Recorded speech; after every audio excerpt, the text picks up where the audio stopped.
Assalamualaikum, selamat pagi anak-anak. Pagi, Bu. Bagaimana kabar semuanya hari ini? Baik, Bu. Bu, Alhamdulillah. Sebelum kita memulai pembelajaran pada hari ini, alangkah lebih baiknya kita berdoa menurut kepercayaan masing-masing terlebih dahulu. Berdoa dimulai. Berdoa selesai. Oke, Ibu akan absensi terlebih dahulu. Siapa yang tidak hadir pada hari ini? Masuk semua, Bu. Masuk semua ya berarti.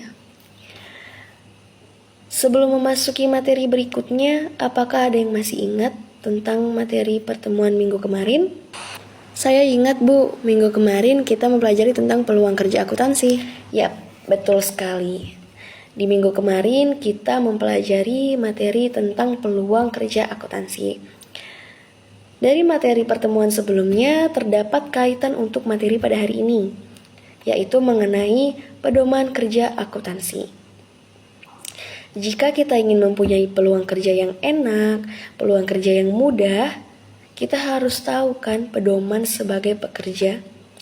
Kita harus tahu menjadi pekerja akuntansi yang baik itu seperti apa sih? Nah, jadi kalau minggu kemarin kita belajar tentang peluang kerjanya, kalau hari ini kita mempelajari pedomannya atau caranya, syarat-syaratnya. Kita pelajari pada hari ini. Jadi pada hari ini, pada bab 3 ini, kita akan mempelajari tentang etika profesi akuntansi. Sebelumnya Ibu pernah mendengar kata-kata motivasi dari Abraham Lincoln yang bunyinya seperti ini. Jangan biarkan perasaan putus asa menyerang dirimu. Yakinlah, pada akhirnya kamu pasti akan berhasil. Kenapa Ibu memberikan motivasi seperti itu kepada kalian? Karena Ibu sudah berpengalaman, Ibu jadi tahu rasanya detik-detik di saat kalian ingin lulus sekolah. Pasti ada yang bimbang ingin melanjutkan pendidikannya, ada yang bimbang ingin melanjutkan kuliah, namun berhalangan oleh beberapa faktor, dan ada juga yang konsisten untuk bekerja saja setelah lulus sekolah. Nah, untuk yang memilih bekerja saja, kalian tidak perlu malu, kalian tidak perlu insecure. Justru, menurut Ibu, kalian masuk di jurusan akuntansi ini merupakan pilihan yang tepat. Karena pada jurusan ini, kita mempelajari tentang pedoman menjadi pekerja yang baik, kita mempelajari peluang kerja akuntansi itu seperti apa, kita semuanya pelajari di jurusan ini. Jadi kalian tidak perlu takut lagi setelah lulus ini mau kerja apa, apakah jadi pengangguran?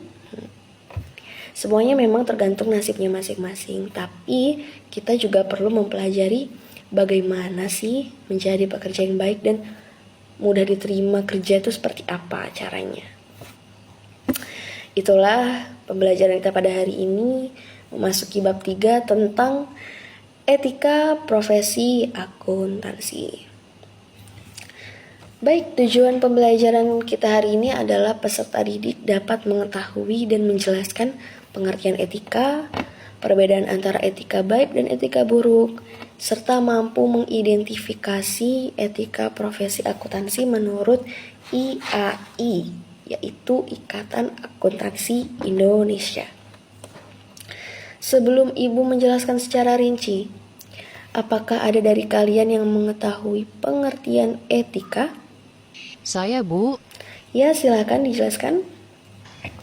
Etika merupakan aturan yang biasa digunakan individu sebagai pedoman dalam melakukan perbuatan perilakunya. Ya, penjelasan yang betul sekali. Etika itu secara etimologi berasal dari kata Yunani, yaitu etikos, yang artinya kebiasaan. Jadi etika ini adalah sikap yang baik apabila sesuai dengan kebiasaan masyarakat, atau bisa juga dikatakan sebagai kebiasaan yang dianut oleh masyarakat. Nah, perilaku yang tidak beretika sudah tentu akan merugikan diri sendiri kan. Jadi kalian bisa membedakan, berarti etika ini ada etika yang baik dan ada pula etika yang buruk. Jadi etika dibagi menjadi dua, yaitu etika baik dan etika buruk. Ada yang bisa menjelaskan perbedaan keduanya? Saya, Bu. Ya, silakan. Etika baik itu etika yang perlu dicontoh, dan etika buruk itu etika yang tidak perlu dicontoh. Betul sekali. Jadi kesimpulannya etika baik itu merupakan etika yang membawa dampak baik bagi perusahaan.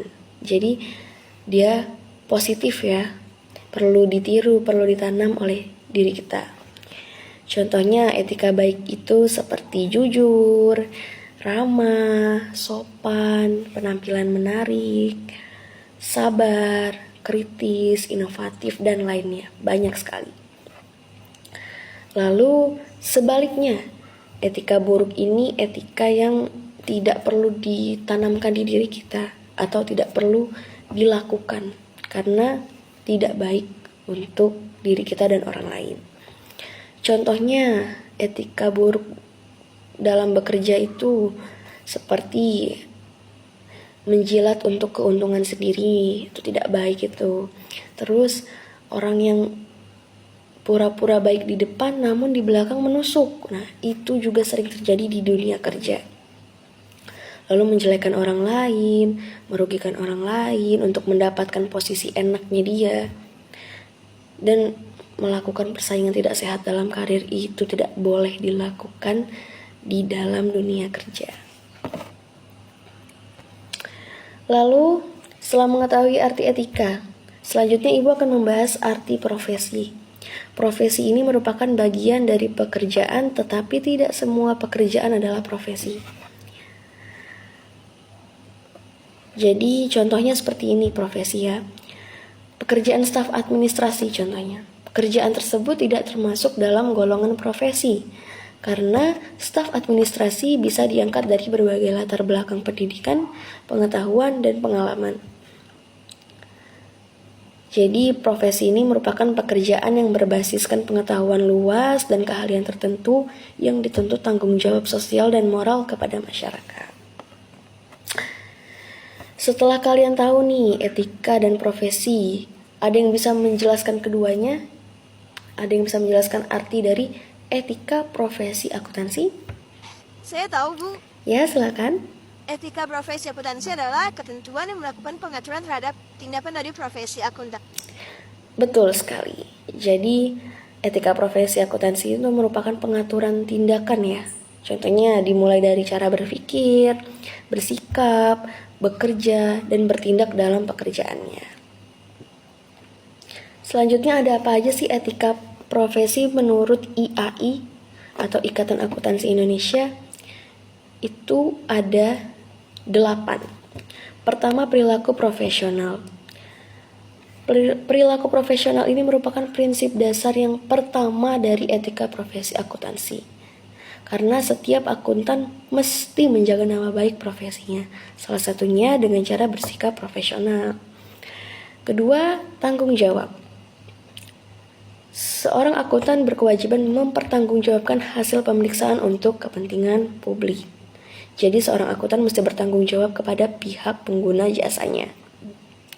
Ketiga, integritas, yaitu seorang akuntan harus menjalankan tugas-tugasnya secara konsisten dengan menjaga kepercayaan publik. Keempat, objektif, yaitu jujur, mengungkap data secara faktual. Kelima, sesuai standar. Keenam, kepentingan publik. Ketujuh, rahasia. Dan kedelapan, mempunyai keterampilan dalam akuntansi. Baik, Ibu rasa jam pelajaran kita sudah habis ya untuk pertemuan pada hari ini. Silahkan untuk anak-anak kerjakan tugas individu yang tertera pada LKPD yang Ibu kirimkan melalui WA Group. Di sana terdapat 5 soal isai dan 5 soal pilihan ganda. Dikumpulkan pada pertemuan selanjutnya ya. Jadi tolong dikerjakan secara baik dan benar. Oke, Ibu rasa cukup untuk pertemuan hari ini. Semoga anak-anak mengerti materi yang Ibu jelaskan. Bila kurang jelas, baca lagi pada modul yang Ibu kirimkan. Terima kasih anak-anak. Wassalamualaikum warahmatullahi wabarakatuh.